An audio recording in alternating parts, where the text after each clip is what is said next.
Hello there, and welcome to Family Film Flashback. This time we're going to be talking about Explorers. Now, Explorers came out around the same time, if even the same weekend as Back to the Future. And as you know from our one episode, if you watched that one episode about Back to the Future, my dad is over-obsessed with Back to the Future. I am a bit obsessed with Back to the Future, so I naturally chose Back to the Future over Explorers when it came out. I didn't catch it until it was on video a few years later.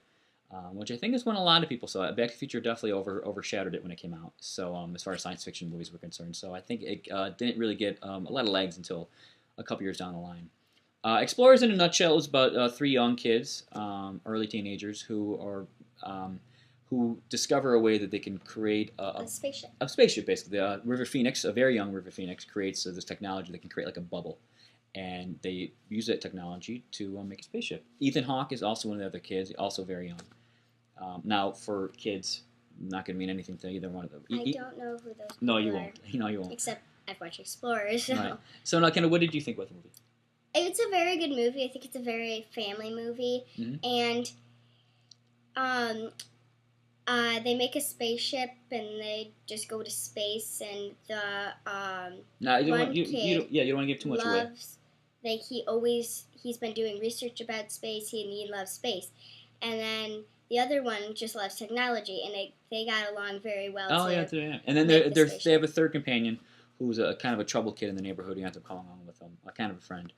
And they just help him build it. Yeah, and it's their adventure with this technology.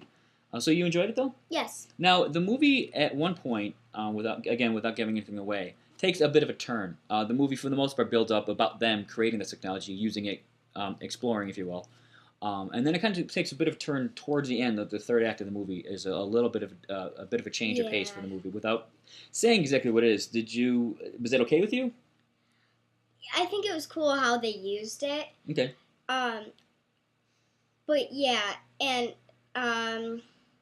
yeah, I think it was. You still enjoyed that part? Yeah. I was kind of surprised, even watching it again as an adult, because I haven't seen it in many years. I was like, wow, it's a bit of a twist. But as funny. now you mentioned, and when we were talking about it before, that there's some aspects to this that are a little confusing. Yes.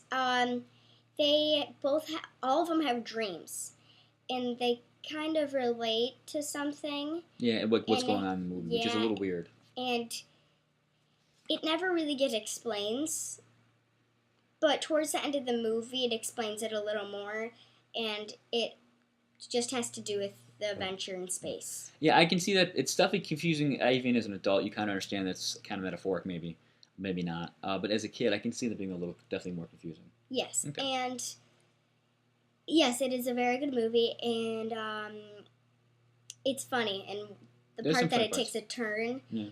It's very funny. Yeah, I would say that. Fair. Mm-hmm. All right, now looking back on it, again, I hadn't seen it since I was young, and as an adult, it still holds up. It's a fun movie. I personally, I think, enjoyed the first part of the movie as an adult more than I did the latter part of the movie. But it was still a good movie. It was fun. It's great to see Ethan Hawke and River Phoenix when they were that young, which is great. Not that it means anything to you. But it's as an adult, it's still fun, and it's a slightly more cerebral family movie, if that's such a thing. But you said it's the first part is more know like you would think adults would like that part. The second part is very like kids would enjoy. Yeah, it's kind of goofier, I would say. Yeah, so I'd say it's fair. But I mean, it's still a great movie to watch, and it was. I would definitely recommend the whole family watching it. Yeah. All right, so closing thoughts, Kendall? You think kids your age would enjoy the movie? Yes. Yeah. Now, would you think kids younger? You're almost 9 now. Do you think kids younger than you would enjoy it? Do you think? There is swearing. Is there? There's a thank bit you for of catching swearing. That. I didn't remember that. I would suggest the clean version, actually. If it's on TV. It's not a movie you're probably going to see on TV very often. I think we rented it. Mm-hmm. Or maybe it was on Netflix. It's a good place to get it. We watched it on Netflix. There may have been swearing in it, as with all family movies. Too. And I wouldn't say there's a lot of violence, so nothing excessive, I don't think. Just violence with fighting. Oh, okay. Like fighting Yeah. violence and there's words. there's a few adult themes in it, not like just slightly more mature themes, I guess. As an underscore, as like a side story. But overall, yeah, I would definitely say it's a good family movie. I wouldn't recommend it for young kids. I just don't think they would enjoy it as much. No. But all right. I think a lot because I think 10-year-olds and up would really enjoy this movie. I agree with that. And I mean, kids my age would like this movie a lot too. But I think it's 7 and up. This is a little more. Yeah, I agree with that. Older kids. I agree with that assessment. All right, take care. Thanks. Bye-bye.